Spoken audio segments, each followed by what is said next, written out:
A very good afternoon to everyone. So coming here, and this is my first time, yes, of course, bit nervous, but I want to share something very special topic, which is very close to my heart. That is Shakespeare in my WhatsApp group. You must be wondering why I'm here and talking about Shakespeare. It's not a school lesson, it's not a classroom, but I just want to bring it to light. Have you ever noticed that how Shakespeare somehow sneaks into our lives, everyday lives, I would say? Even though half of us, we've never made it past Act 1 in our school times. I realized it, this day.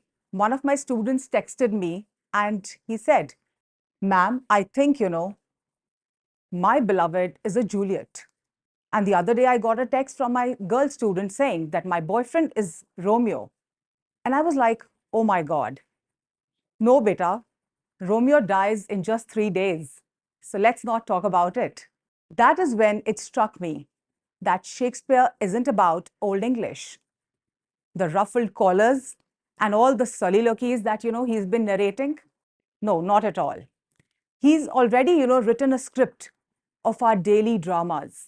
Yes, I would call it as daily dramas because, yes, we do have ambition. That is one point.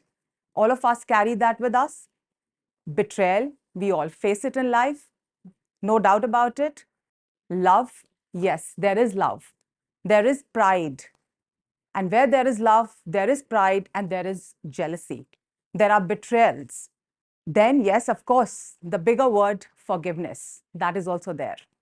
Only difference is that Shakespeare had a quill to write and we have the WhatsApp to discuss. Now, the core idea that I want to pick up is that we don't need Shakespeare to live better lives, but we can use Shakespeare as a mirror, as a reflection, to laugh at ourselves and maybe learn before it gets too late. So let's, start learning. It's never too late. I want to start with something first that is very, again, important, I feel. That is ambition without a pause button. None of us have that pause button with us. We all are aspiring at any stage of life. Macbeth, I want to start with one of the famous tragedies by Shakespeare, that is Macbeth, the central character. Just a bit of it. No more lessons I'm teaching.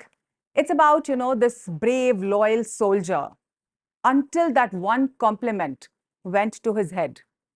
All hail the future king. That word, future king, just, was swollen. And what happened suddenly, I realized that he's just like one friend, who gets one promotion and starts updating, his LinkedIn profile every now and then. And you know that we have been seeing all this all around. Sometimes at work, sometimes at family gatherings, get togethers, friends. What happens? Just an example, one of the cousins who buys a new iPhone and just starts, flaunting and makes us all feel, that we are his peasants. That is what, happens with us. The truth is that unchecked ambition makes us blind. That is what I want to say. When the ambition is not checked, we are all blind. And another story is that it's a very personal story related to me. That is, I once chased, success, running after it, chasing so hard, saying yes to every opportunity I was getting, every project that was being offered. And what happened was that I ended up exhausted, absolutely cranky, absolutely questioning myself. Why ambition felt like a burden? Why? The realization did dawn upon me. Yes. Because ambition needs an anchor. I just can't be going on and on and on. I need an anchor. And without it, just like Macbeth, we destroy ourselves and others with that unchecked ambition. So, just a small story that is related to me. Another one that I want to talk about is yes, friends, enemies, and betrayals. Yes, the oxymoron goes friends and enemies. But yes, if you have friends, you have enemies, you have betrayals too. Caesar, I think Julius Caesar, the king of Rome, everyone has heard about him. very close to my heart again. But why I'm talking about him? Because I have lived my own version of you too, Brutus, when Caesar was assassinated. And that too, when he saw his best friend, giving him that betrayal. But just to make it very light, I was not assassinated, but I trusted someone very, very blindly. And maybe, that was my fault. Maybe it was destined to happen. A colleague and a friend.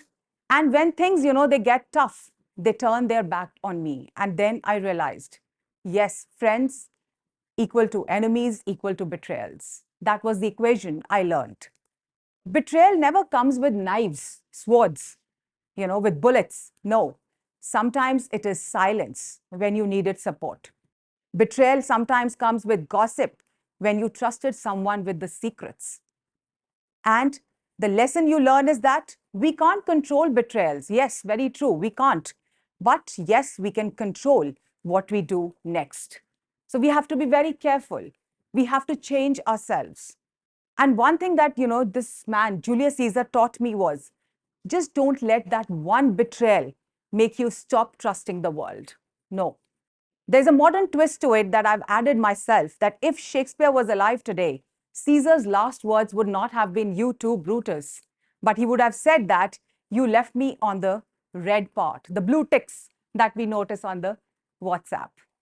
One last thing I would like to talk about is the love, the drama that we see every now and then around us, the overreactions that comes up. And I started with Romeo and Juliet. I want to come here. Yes, Romeo and Juliet, the world's most famous teenagers. I think they really needed a better Wi-Fi and stricter parents. That was much needed that time. Their problem wasn't love. It was not love. It was overreaction to a situation. One text undelivered, I think all of you sitting here, is equal to double suicide. That is what we have seen. And I think most of us are like the same, overreactive. A very, very relatable, example. One Instagram unfollow, what happens? People start writing those big paragraphs about, fake friends, the loyalty issues. They just immediately, come up.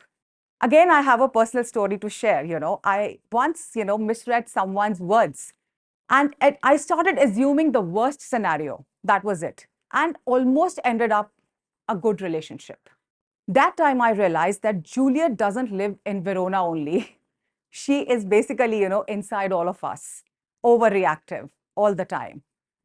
So love is beautiful. This is what I understood after that love is beautiful, but love without patience, it has no meaning.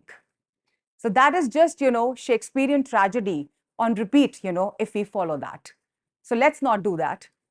So just to, talk about the heart of my, talk right now, Shakespeare is all about showing us that not just, that humans haven't changed. Yes, we have, but we are still refusing to learn it. After reading so much, after going deep into the plays and the beautiful, works, but I think we need to learn. The basic lessons, I would say, ambition without values is, yes, very dangerous. Yes, betrayal is inevitable. You can't avoid it at certain point of life. But yes, healing is possible. We need to heal ourselves, learn to heal. Love needs patience, not panic. We can't be like, the Romeo and Juliet, the teenagers. Yes, again in my life, again something very personal. Every time, whenever, I have faced ambition, betrayal, or a heartbreak, I've had a choice. Do I repeat the same tragedies by Shakespeare, or do I write a different ending to it? Should I come up with my own ending or not? And then, yes, I did. Now, what if we stop treating Shakespeare as a homework? No more homeworks, nothing. Nobody likes homework, actually. And starts treating him, as a warning label, because that is giving us a life lesson to learn, a warning for us. So before chasing, any ambition in our lives, just ask yourself, introspect once. Am I running with values or just running? Where are my values? Before doubting, a friend, just ask, yourself, Am I judging them for just one act of betrayal? Or just, remember the whole friendship that you have shared, the beautiful relationship that you've had together? And I can say that Shakespeare doesn't stay in the past. He's going to become our life coach. And I think without the hourly pays, the fee, we can actually, make him like that. So next time, I think someone is going to call, if somebody calls you or somebody calls me, about Romeo or Juliet, just remind them it's not about the balconies. It's not about the beautiful roses all around. It's not about dying in just 3 days. No. And when anything like ambition, betrayal, heartbreaks, just remember one thing, that you can actually replay Shakespeare's tragedies, bring them back. Or remember, you can write your own comedies, convert it, convert the tragedies into comedies. And I can say that life isn't about acting out Shakespeare, it's about rewriting them. Rewrite your own comedies, rewrite your own journeys with a better reflection. Just let's close it on a beautiful line, that I just, wrote right sitting there. The stories, they don't define us. Stories are never going to define us. It is the choices we make after them do. So I would just like to repeat it, that stories don't define us. It is the choices that we make after them do. Thank you.